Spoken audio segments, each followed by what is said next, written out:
Hey everyone, welcome back to the 9 Frames Podcast. This is episode 27, and this is Friday, September 22nd.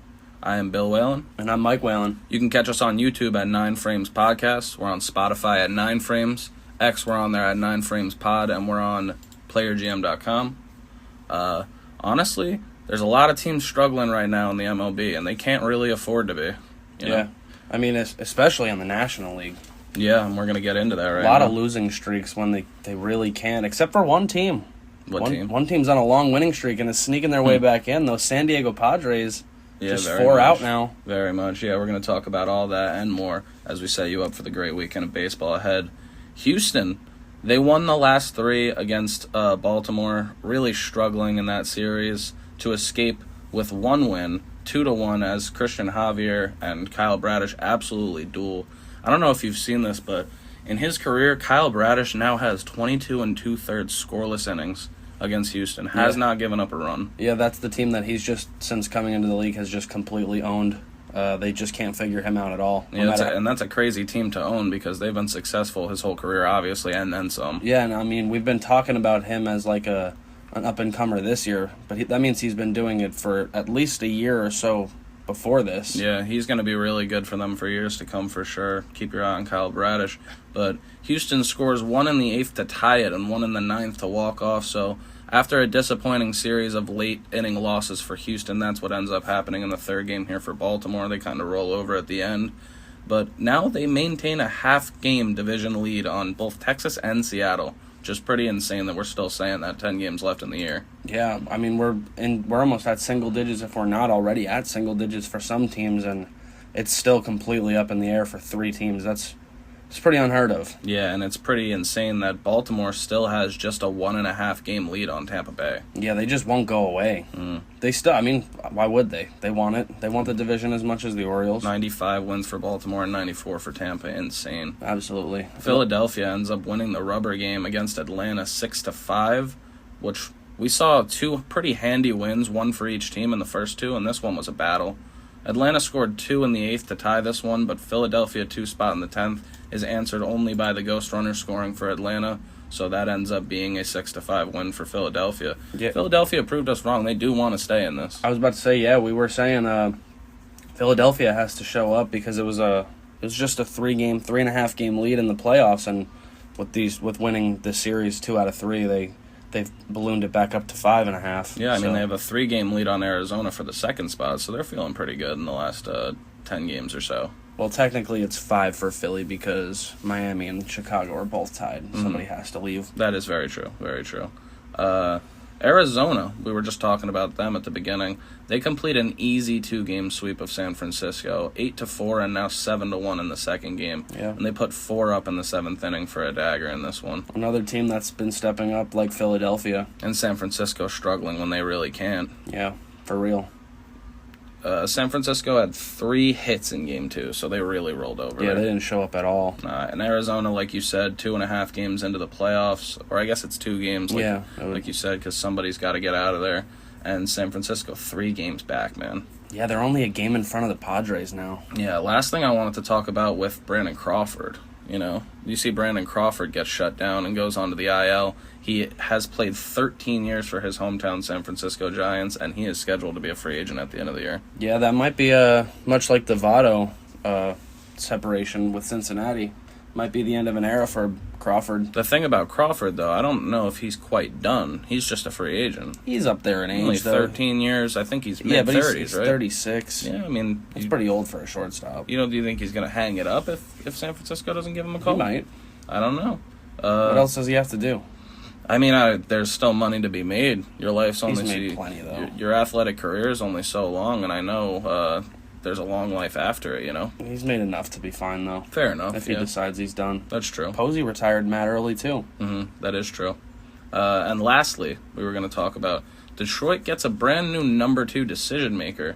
They hired Jeff Greenberg as their GM, who is currently an associate GM of the Chicago Blackhawks, and he did work with their current number 1 decision maker, president of baseball operations Scott Harris, with the Cubs. Yeah, it's interesting to see guys that work in multiple different sports take over for a baseball team because you never really know how it's going to go. But he seems like he's done it before with the Cubs. Definitely. So These are two Chicago guys, too. I'm sure that the Tigers did their research and decided that this was their guy. Yeah, we're going to see because, the Tigers are kind of on the uptick. You know? They're looking better than they did in previous years now. They should be turning it around soon. A couple guys signed there.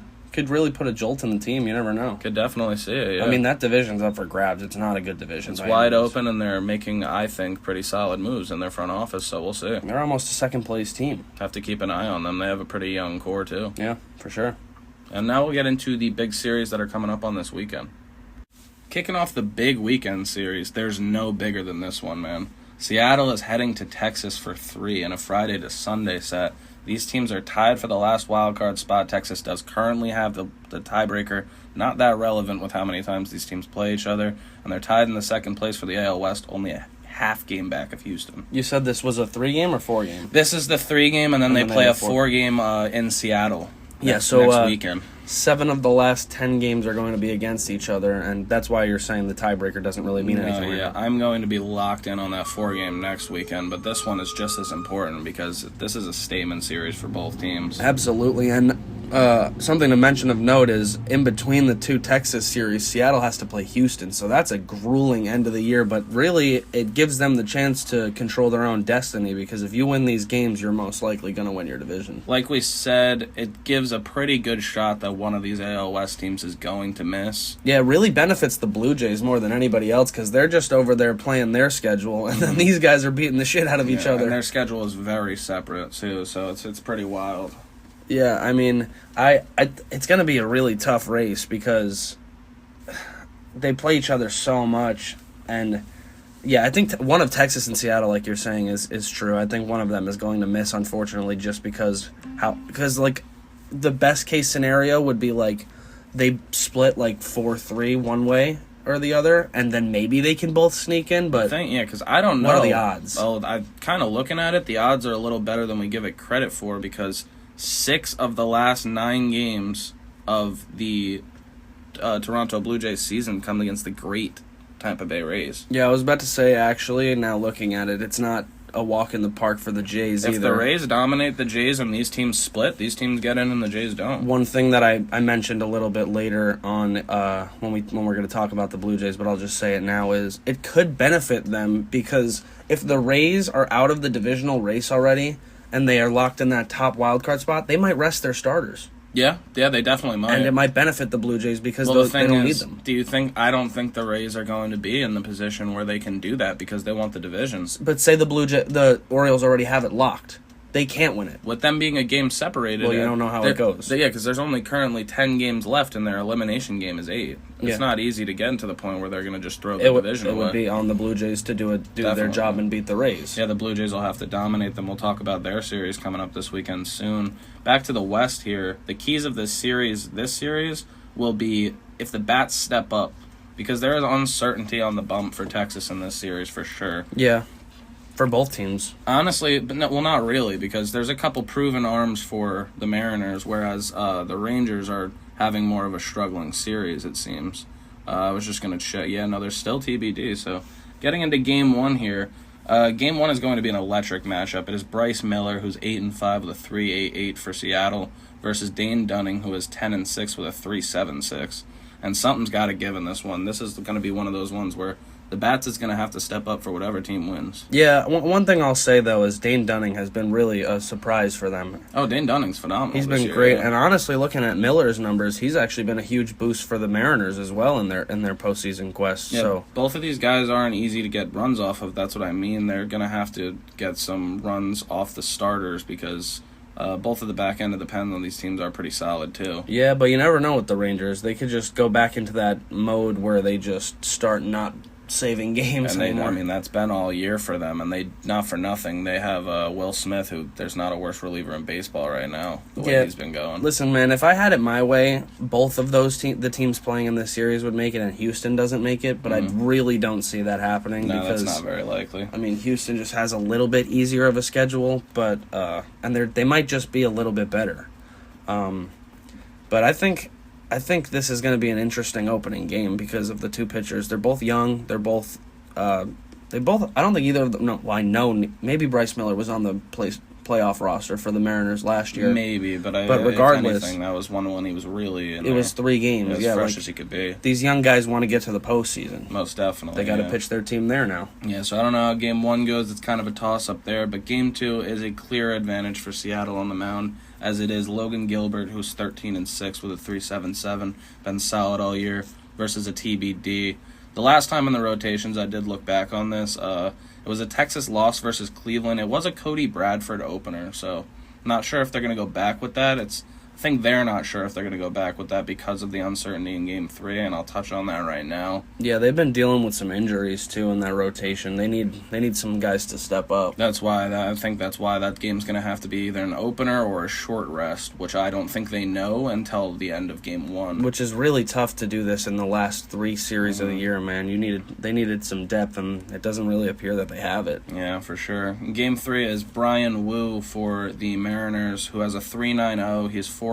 Another guy that stepped up nicely for the Mariners. 80 2/3 innings pitched, so it's not a full season, but since he's come up, he's been really good at starting for them. Yeah, you'll absolutely take it if you're the M's. And this is another TBD for the Texas Rangers. Last time in the rotation, this was another loss, but this one was not on the pitching. This was against Boston. This was where Jordan Montgomery won 7 innings, 8 Ks, 1 run, and he gets a no decision.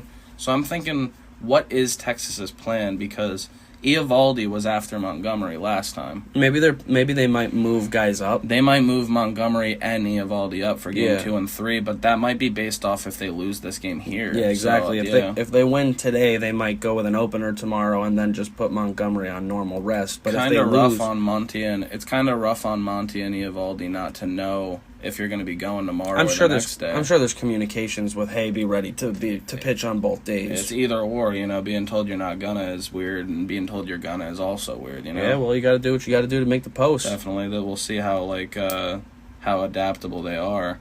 And I just wanted to ask, how do you think these teams will be feeling after this weekend? Who? Just Texas and Seattle? Yeah.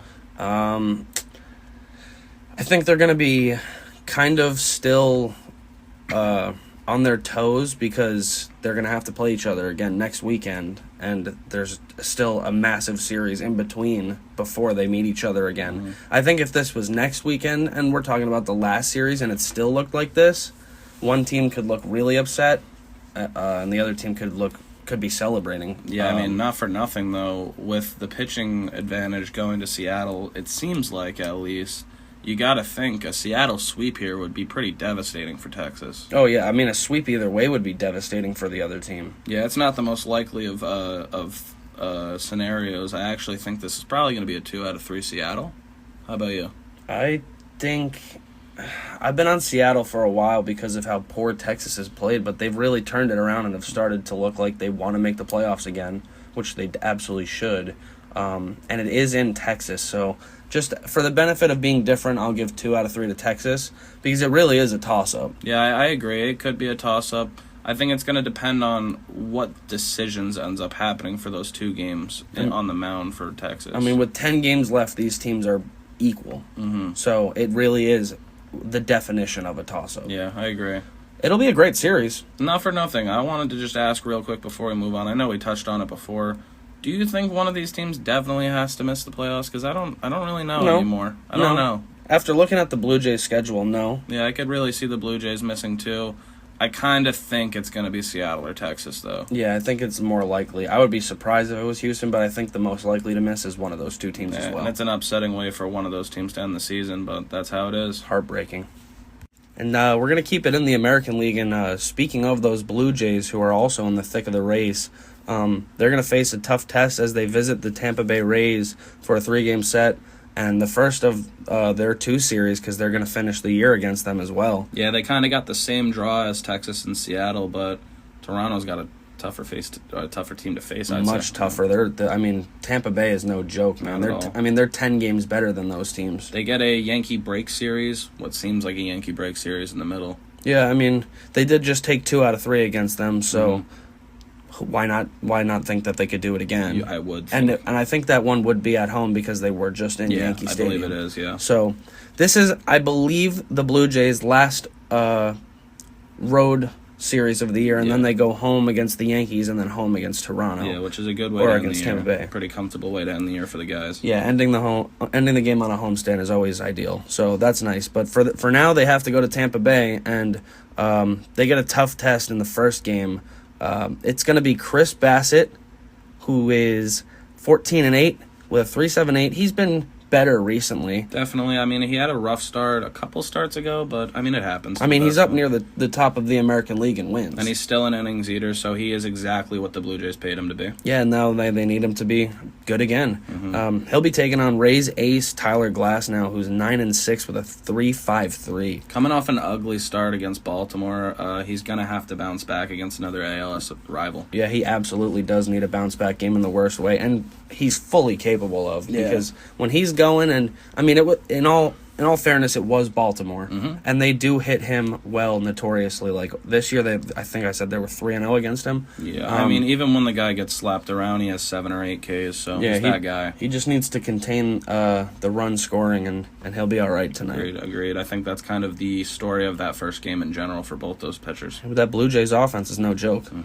All right, moving on to Game 2 on Saturday. It's going to be Hyun-Jin Ryu, who is 3-3 with a 2.62. He's been pretty solid for the Blue Jays, man. That's got to be limited. Yeah, that's in only 9 games, 44 and 2/3 innings, but you'll take that. Yeah, he came on late, but he's been a jolt for that rotation. Who, I mean, they were kind of struggling at one point. Could definitely use a jolt specifically on the pitching side. So, and speaking of jolt, the Rays are going to be sending out Zach Littell, who is now just fully in their rotation as a starter.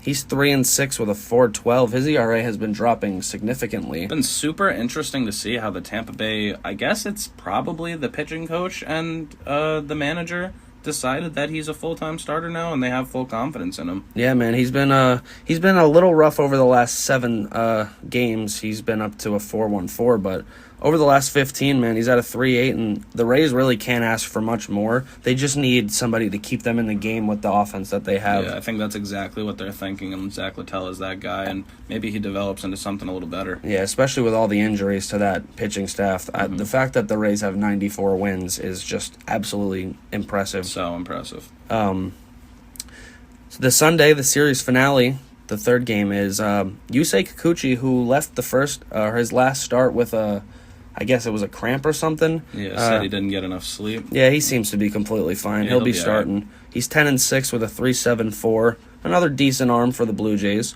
He'll be taking on rookie Taj Bradley, who is 5-7 with a 5.36. Another guy that's been benefited by the injuries of the Rays, but also might not have been benefited because he might not be ready. I was going to say, I feel like every time I check that ERA, it keeps jumping a little bit more, man. It's not great. A lot of these games are tough to put on a rookie, especially down the stretch of a pennant race. Specifically that game, man. He might be either trying to prevent a sweep, he might be trying to take the rubber game.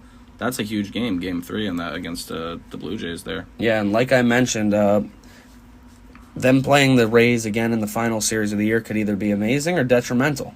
Because if the Rays are resting starters, the Blue Jays still fighting for that final spot. It's unlikely, but it could happen. Yeah, I think Tampa Bay is going to be too much in the thick of it. It's going to be unless Toronto dominates them here, and then again, I don't know if Tampa's going to be comfortable resting all those guys against a team that just swept them before the playoffs. Yeah, that's true. Yeah, because that would be a big skid to go into the playoffs. It's very unlikely, but it's a scenario that we would have to plan for. Most definitely. Because it could happen. I really don't see the Rays falling out of the divisional race until maybe the last 3 or 4 games it would be down to, but you never know, man. It's baseball. Yeah, no, most definitely.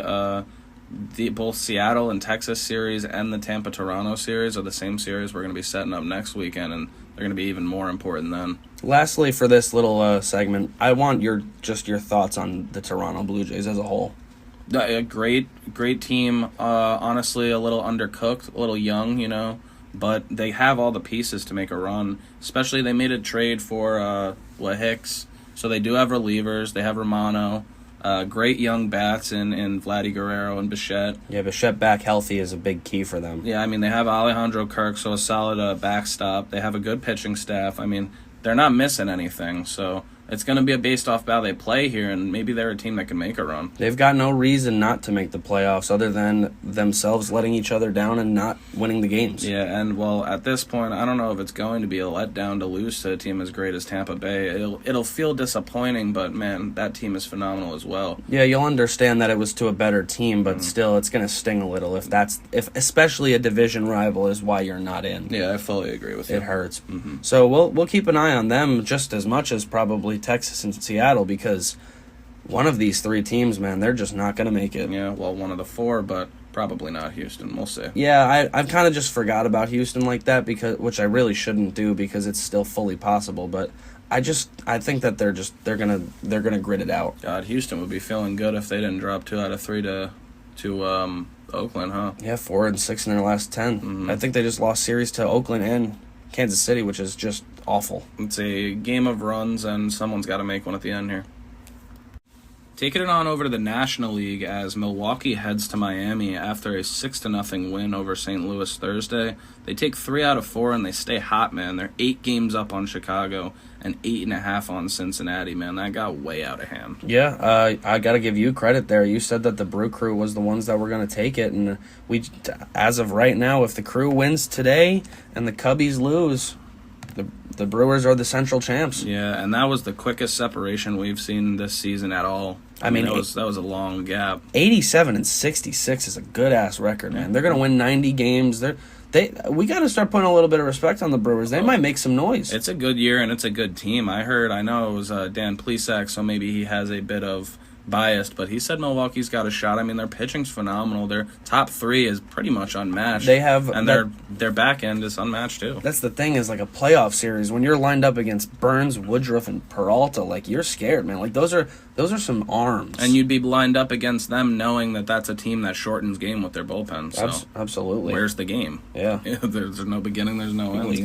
You gotta hope that you get to the starters, which is possible. But I mean, those are 3 good arms, quality starters. Yeah. Meanwhile, Miami's playing weird ball right now. Just lost 2 out of 3 to the Mets. Didn't look great all series after sweeping Atlanta last weekend. So we were talking about how the Marlins struggle against the Mets mainly, and usually the Mets and the Braves though, but they swept the Braves. So we were hoping. Well, I guess not us hoping, but I don't really care either way. But like, I mean, I always think it's kind of funny to see, especially after that season where the Marlins made the Mets collapse at the end of September. Like, it's nice to get a little payback, but still. Fair enough, yeah. They're still there. They are tied with Chicago for the 3rd wild card spot, and they're a half game up on Cincinnati, which is pretty wild. This series means the world for Miami, while Milwaukee is just focused on the clinch, which is basically going to happen no matter what, anytime. Yeah, you'd think it's inevitable at this point, especially with how the way that the Cubs are playing, man. They're 3-7 in the last 10, and they've lost 13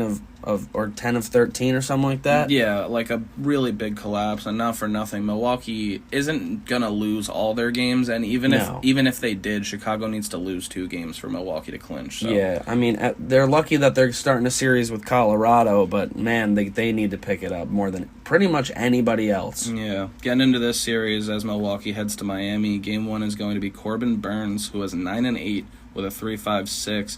versus what is an opener in JT Chargois, as Miami has been doing lately. You think Miami's bats can carry them past the former Cy Young in this one? I don't know, man. It's crazy to think that when you look at this series, they're going to end up getting the best 3, and they're going with an opener in Game 1. But you know, Burns he can have a shaky start if the Marlins get to him early. But if you let Burns settle in, and he's like cooking by like the 3rd, 4th inning, you might be in a little bit of trouble. Yeah, and it's going to be hard because I know Chargois is probably going to hold it down for a couple innings, and then, you got to find a way to get through that whole game. 9 innings is a lot when you're only getting 2 from your starter. The Marlins offense needs to get to Burns early or else they're going to be in trouble. I would fully agree with that. Game 2 sees a much more familiar matchup as it's Brandon Woodruff, who is 5-1 with a 1.89 in only 62 innings pitched this year. But absolutely filthy. Untouchable. A .76 whip as I was looking at. It's just basically untouchable, yeah. Yeah, he's been nasty. He's taken off against Luzardo, who we keep bringing up. Great lefty. 10-9 with a 3.68. think he'll be stepping up again for them. I think this is going to be another great pitching matchup. That was a great trade for them, honestly, man. Agree, yeah. Because that was the Marte trade, right? It was a 1-for-1, or was that somebody else? No, that might be. Yeah. I might be misremembering because the A's and Marlins have made a couple trades, but I think whatever trade it was, it's been worth it for the Marlins because Luzardo's been a staple in that rotation this year. The Marlins have been making some really good trades all around, not for nothing. Yeah, for real. Game 3 is going to be a test game for Miami, as it is Freddie Peralta, who's 12-9 on the year with a 3.71, versus Edward Cabrera, 6-7 with a 4.35. The story of this game is if Edward can keep them in the game, and I don't know. Do you think he can? I think he can. I mean, we've seen him be able to shove before. But Freddie, man, Freddie could get you for double-digit strikeouts easily. Mm-hmm. So they, like you said, they need Cabrera to step up big, but it's no easy task to put up runs against Freddie, especially as of recent. Yeah, and two really big strikeout guys in Peralta and Burns in this series, and a great contact guy in Woodruff. It's going to be tough for those bats. I mean, in Freddie's last 7 games, he's 4-1 with a 1.99. So like nobody's hitting him really. Not at all. No. Yeah. I mean, he's got a whip of .76 in the last 7 games. Wow. So and then considering that Burns is 5-1 with a 1.89 with a .76 whip, man. And then the guy in the first game is the Cy Young Award winner 2 years ago. I'm not feeling great about them. It's all about if the bats can hang with the Milwaukee arms, and I'm not sure. I'm picking an easy 2 out of 3 for Milwaukee, probably a sweep. I'm gonna say 2 out of 3. I'm gonna give the Marlins a little bit of the benefit of the doubt.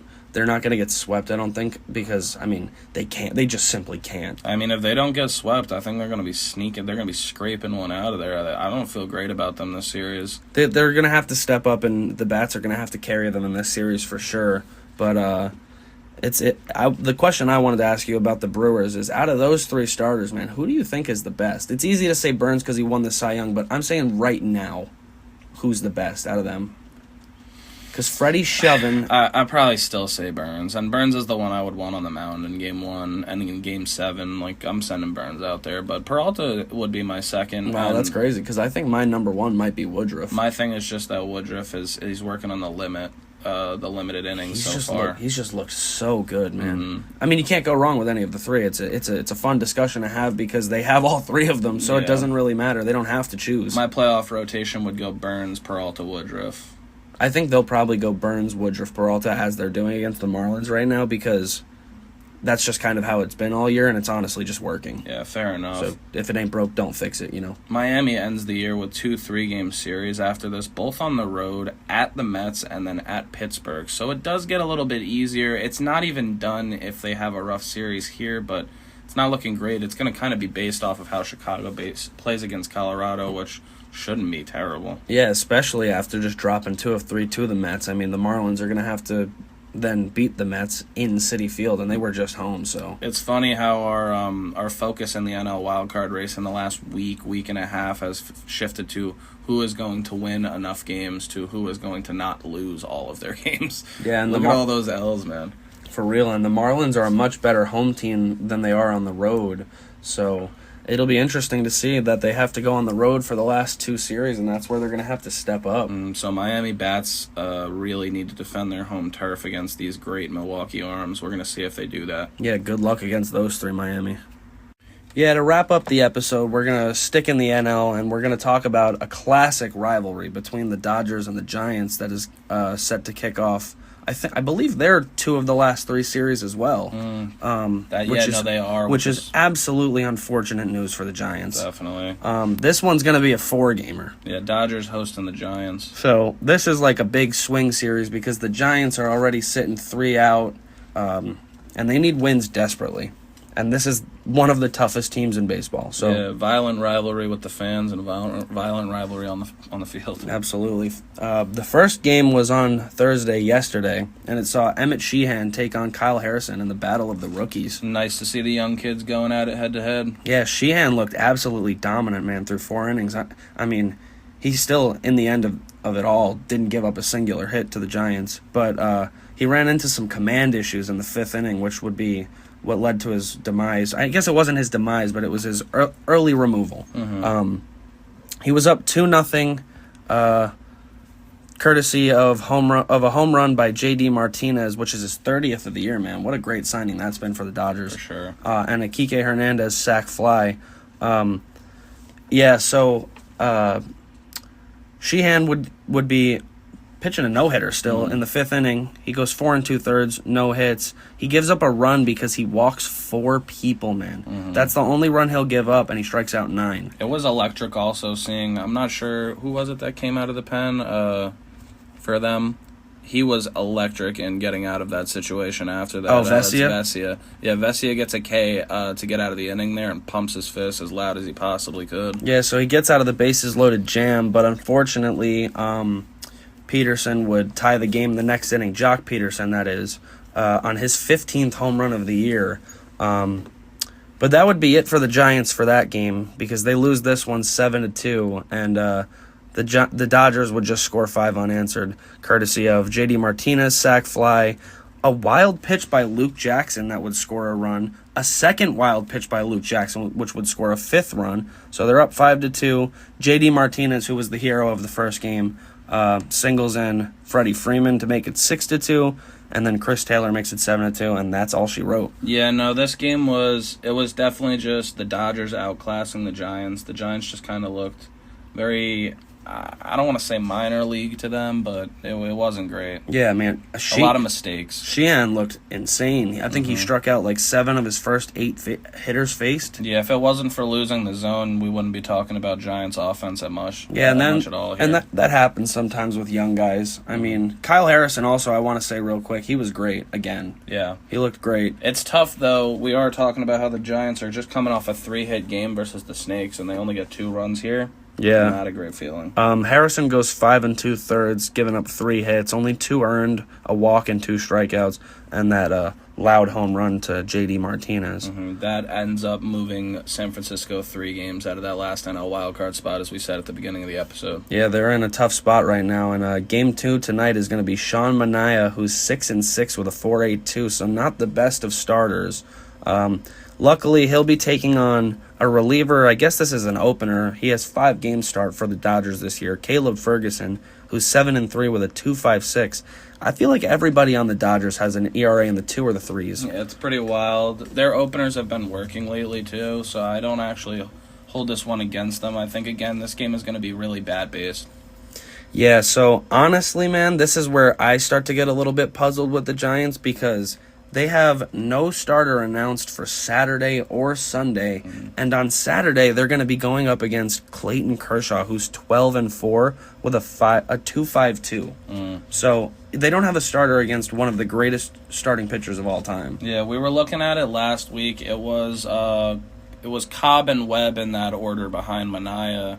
And that was, it seemed to be a short rotation. I don't think they're going to be ready to go again in time. I'm not sure. Yeah, so maybe they go with an opener and then An opener and Cobb then will pitch Sunday against Lynn, he's 12-11 with a 5.92. So he's one of the rare guys in the Dodgers rotation who does have an ERA outside of the 3s. But if you Dodgers number's a little better, right? Yeah, I mean, he's been all right, but he did start to run into a little bit of struggle. He's not really a guy. He's got a 4.67 with the Dodgers. Yeah, fair enough. I mean, it's down from a 6.47. He also was phenomenal for his beginning, 15 innings for the Dodgers? Yeah, I mean, they've done enough. I don't think Lance Lynn's going to be in their playoff rotation, and I mean, they've done enough to get there already. So Yeah, they just want him to eat innings. Kind of talking about this like we were talking about the Texas Rangers on this upcoming weekend. We're not sure who they're going to throw out there on the mound, and that's not how you want to be in one of the last 3 seasons. I mean, it's even worse for the Giants because the Rangers are at least in the playoffs. The Giants are 3 out. Yeah, their season's really on the line here against one of the toughest teams in baseball. Not a great feeling,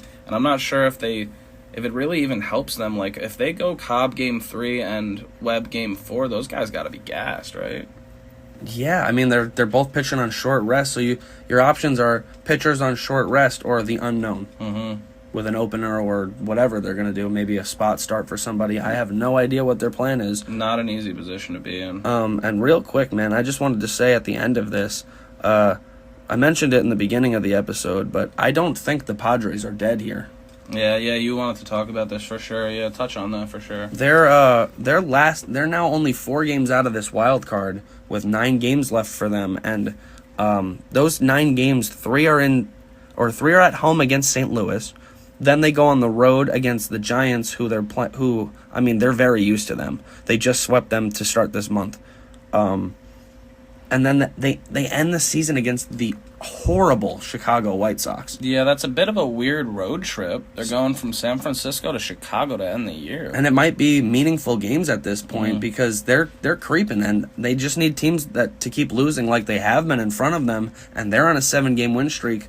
They're like one of the only teams that have been doing their job. Them and Arizona, it seems like. But, man, I don't know. They're about to jump the Giants. I have a real feeling the Giants are going to be coming out of this series with their tail between their legs, too. So I don't know if they're going to be feeling great going out of it. Yeah, so as the Giants play the Dodgers, the Padres are playing the Cardinals, and then the Giants, who they may have already jumped, and they could literally bury their season. It's very possible, especially with how we said Miami's got a tough series against Milwaukee.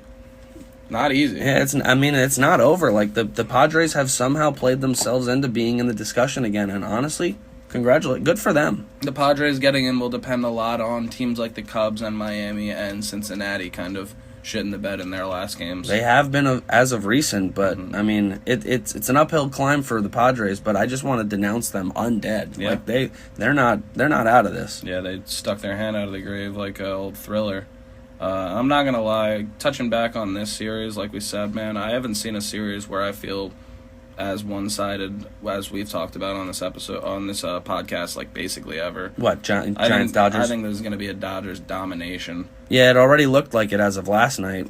Yeah, I think maybe the Giants could sneak one out, but that's only because this is a 4-game, and that's kind of what happens when teams play 4 games in baseball. Yeah, and then it's so tough because they play the Dodgers 6 times out of their last 9 games, like we were saying. And I'm pretty sure the Dodgers are going to win the majority of them and kind of put the Giants to rest. Yeah, I'm not sure they're going to get the job done this year, unfortunately, but hey, there's always next year. I think the Dodgers are going to take pride in that. Probably. Those are their most bitter rivals, so them and the Padres. So they're gonna enjoy every one of those wins for sure. Yeah, we'll keep an eye on that NL West.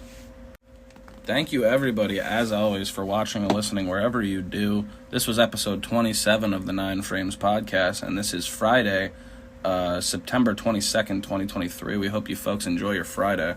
You can catch us on YouTube at 9 Frames Podcast. We're on Spotify at 9 Frames. X, we're on there at 9 Frames Pod. And we're on PlayerGM.com. I have been Bill Whalen. And I'm Mike Whalen. We hope you enjoy these. Honestly, they've just been phenomenal series. And keep your eye on the next series coming ahead because there's not many left. Forget the next series ahead. Keep your eye on the next weekend and week ahead, man. Like, we got a week and a half left, and we got some good baseball to be played. And then the best playoffs in all of sports up next. Oh, yeah, for sure. Love to see it. We hope you guys enjoy your weekend, and we'll talk to you on Monday. Yeah, be sure to like and subscribe, as always.